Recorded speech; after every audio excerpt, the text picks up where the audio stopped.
let's see how Grandmaster Dmitry Andreikin beat the shit out of Super Grandmaster Sergey Karjakin in just 10 moves. So Dmitry starts the game with c4 and we are seeing the English opening. Sergey replies with e5 and now knight c3, knight c6, knight f3. Here Sergey plays g6 in order to fianchetto his dark squared bishop.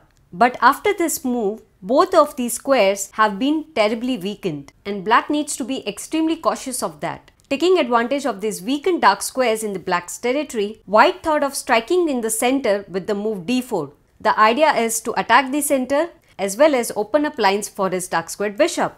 Black plays e takes d4, attacking white's knight, and now here instead of capturing this pawn back, white decides to take control of this hole in the black's territory with the move knight to d5. Knight to d5 is now controlling this critical f6 square in black's king side territory. Black plays bishop to g7, also providing extra defense to this pawn, and here white plays bishop to g5, immediately attacking black's trapped queen. And here, before I tell you the move played in the game, I wanted to pause this video and think for a moment that what would be the best move for black over here.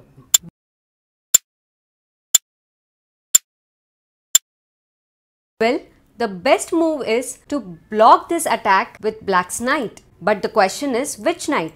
Now, the obvious looking move is blocking this attack by playing knight g to e7, because not only you are developing another king side piece, but you are also preparing your king to castle quickly in the game. While this may look a very normal, natural looking move, but this move isn't good for black.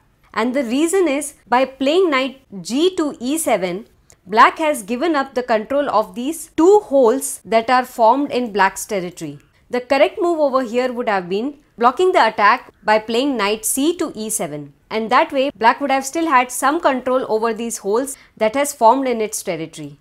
But black chose to block with his g knight, and therefore white decided to take advantage of this move. Dmitry played knight takes d4. So is white giving up a piece over here? Well, not really, because white has set up a trap over here. The idea of capturing this pawn is obviously to get rid of this knight on the c file, which is one of the key defenders of this knight.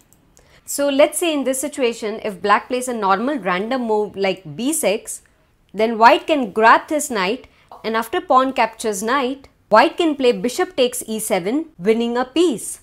Queen moves to d7, and now knight f6 check, forking black's pieces, and now king takes e7, knight takes queen, bishop takes knight, and white is terribly up in material, and this should be an easy win for white. Let's go back. Now since black's knight is under attack, black decides to capture this knight with his bishop. Well, why did he choose to capture with bishop and not with his knight? Well, if knight captures knight, then black will lose his queen to bishop takes e7, queen takes e7, knight takes e7, king takes e7, and now white has lost a piece. So therefore, in the game, black decided to capture with his bishop. But here white shocked black with his next move, and that is queen takes d4, sacrificing his queen and attacking the rook over here. If black makes the mistake of capturing this queen, then he will quickly lose to knight f6 check, king moves to f8, and bishop h6 would be a checkmate. So therefore, in the game, black decided to castle his king, thereby saving his rook. But then black lost his game to knight f6 check, king moved to h8, and now white played knight g4 check. And here is the moment that black resigned in the game.